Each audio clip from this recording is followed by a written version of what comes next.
Hi guys, that's Justin here, and welcome to my review of episode 1 and 2 of BBC Three's new TV show, I suppose you could call it, Class, which is a spin-off of Doctor Who, which is my favourite programme of all time. I went into Class thinking, this could be alright, I suppose, but I've just finished watching it now. I'm literally like 5 minutes ago. I watched it on my computer, and oh my god, it was amazing. It was just brilliant. Um, the first episode. In fact, no, I was gonna say the first episode was my favorite. I really don't know. I really liked the second episode as well. There will be spoilers. I'm going to be talking about a few things in the episodes, but there will be spoilers. So, spoiler warning right now. Don't watch this if you want to watch the series. But if you don't want to watch the series, but you still want to hear my views about it, stick around. You're going to love it. But yeah, if you want to watch the series, go and watch it before this, because it's just amazing. Okay, the first episode was called... what was it? What was it called now? This is a terrible review. I can't remember the name of the episode. I think it was Tonight We Die, I think it was called.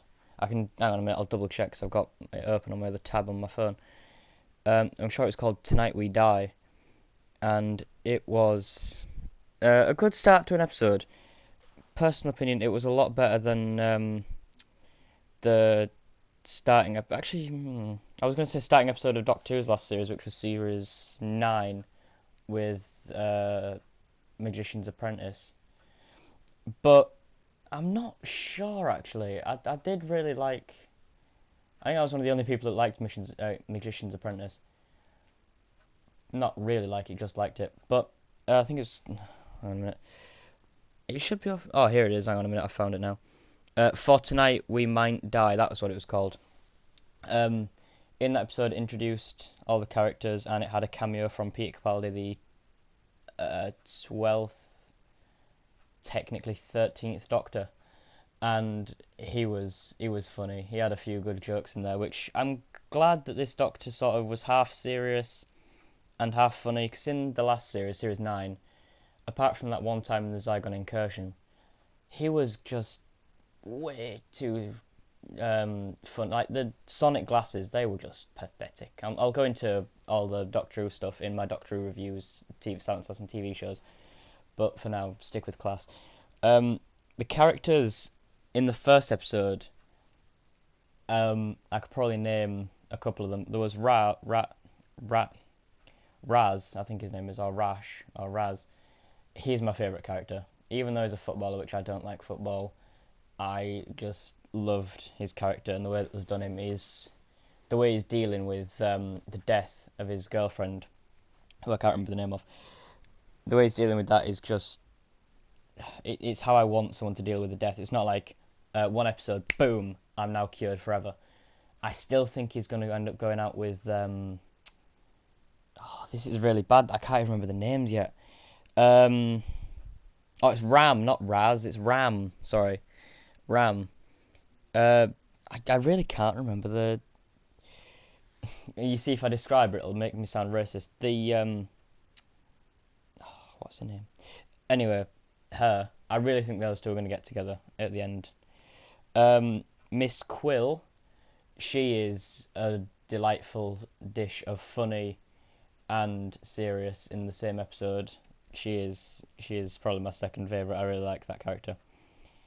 The rest of the characters, I think April was her name. The bit weird girl that was left to decorate the hall for the autumn prom. I think her name was April. I think I might need to see a bit more of her character before I judge her, because I don't really feel as though I saw enough of her. I know that apparently she's got dad problems, because at the end of episode 2, we saw her put her phone down. Well, not put her phone down, just like not accept a call from her dad. So that might play into it at some point. The prince, I can't remember his name, but the prince, I'm really glad that they've gone for making him gay, because I, I think we just need a character like him. Um, his technically boyfriend in the first episode, um, I didn't see enough of him to judge his character either.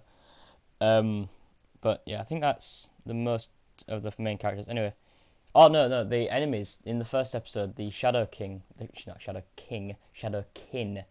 They were an amazing deviation from the norm. Um, and the scene with the Shadow the Shadow King. That's a lot of king. Where he killed Ram's girlfriend at the time. That was, I was, that took me back a bit actually. I was sort of, whoa, that escalated quickly. Um, but I still think that scene was done amazingly. And when I saw the warning, 16 or older, which isn't a problem for me, but 16 or older on it, I was thinking, nah, just going to be a few swearing, nothing bad. No, someone getting stabbed through the chest. I wasn't expecting that from a Doctor Who spin-off.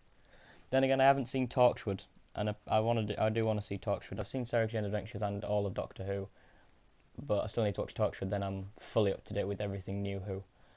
I haven't seen any classic stuff, which I feel like I'm a complete hypocrite for everything I say.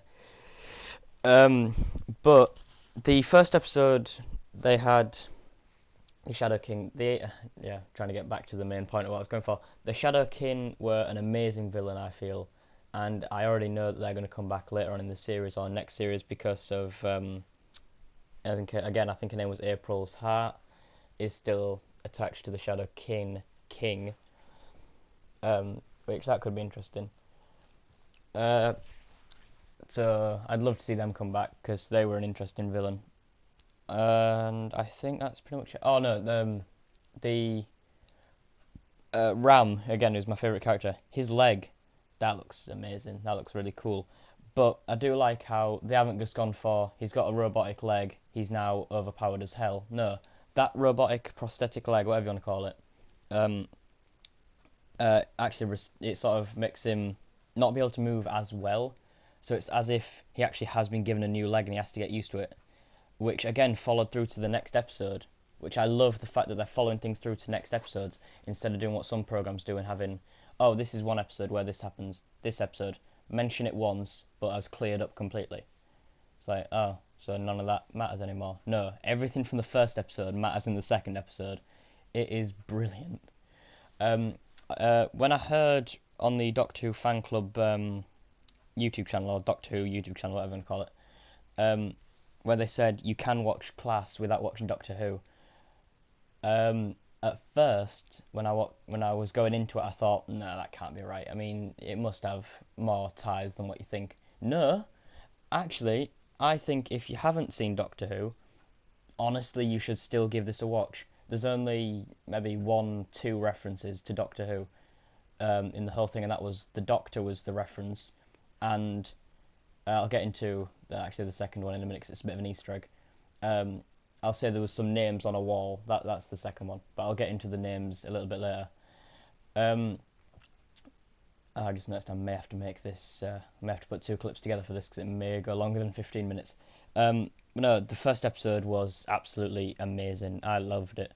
The way that Miss Quill's gun, you sort of made it so you had to kill yourself by killing the shadow, which I don't know how those shadow people work. Shadow kin, sorry.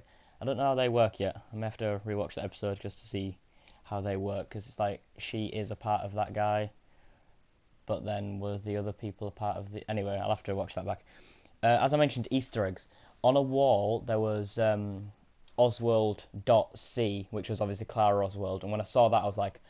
and there was Pink D, which is Danny Pink. And when I saw those names, I thought, hang on a minute, this is Coal Hill School. Who else from Doctor Who do I know went to Coal Hill School? I glanced at the corner of the screen, and if you look really closely on the corner of the screen, where all the I'm guessing that they're on honourable names. I'm guessing that's what it is. In the corner of the screen, I saw Foreman.s, and I was oh my god, right. If you don't know who S Foreman is, or should I say her proper name, which a lot more people might get this if I mention it, Susan Foreman. Susan Foreman is, and let me just make sure I'm getting this right. I think I am, but I'm gonna double check my facts just to make sure because I don't want to get it wrong. I'm pretty sure Susan Foreman is the doctor's granddaughter. One sec, I'm just checking it.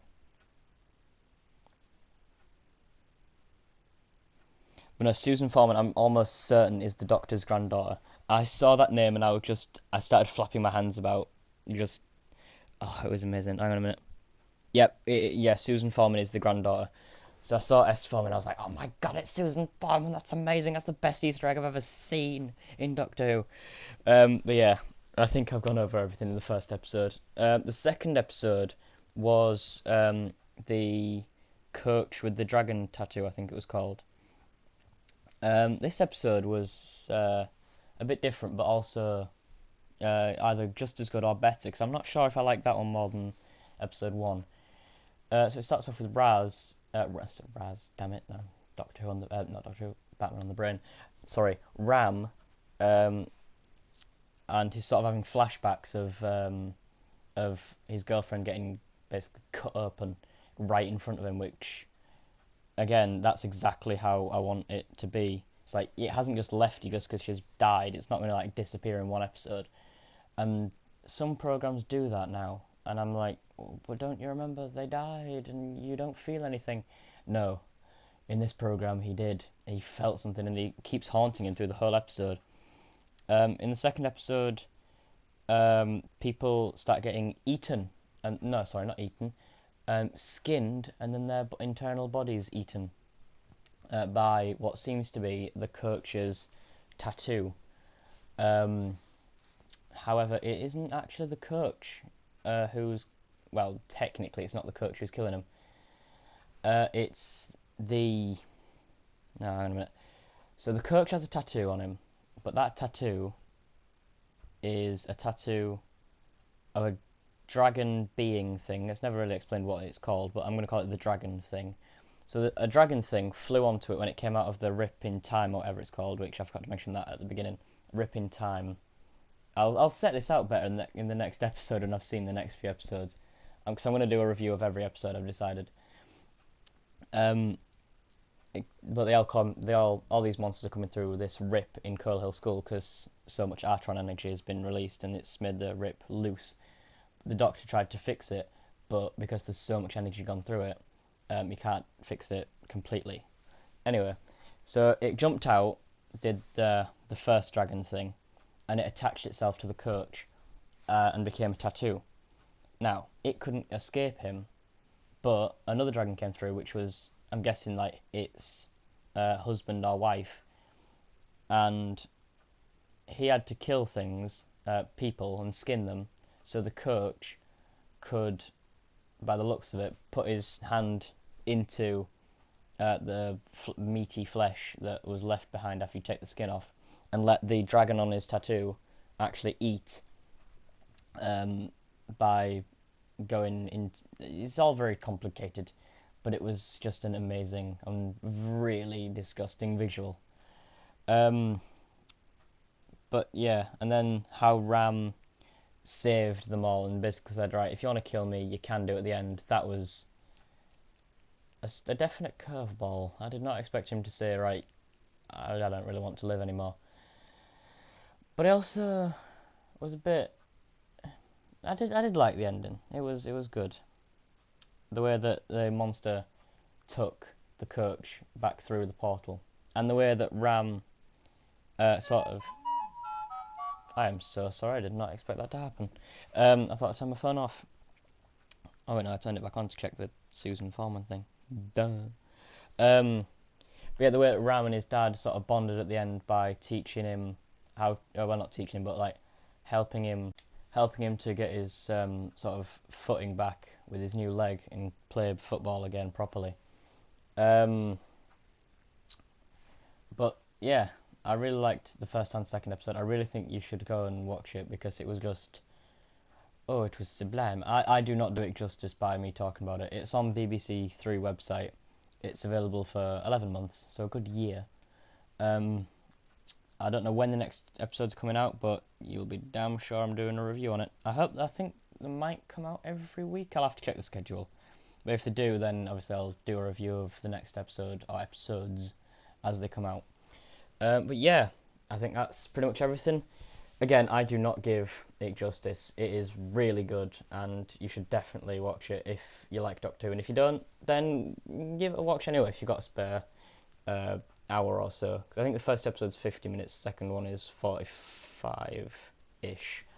But no, they're really, really good. I absolutely loved it. So yeah, that's Sasson. I hope you liked my review of Class episode 1 and 2. And yeah.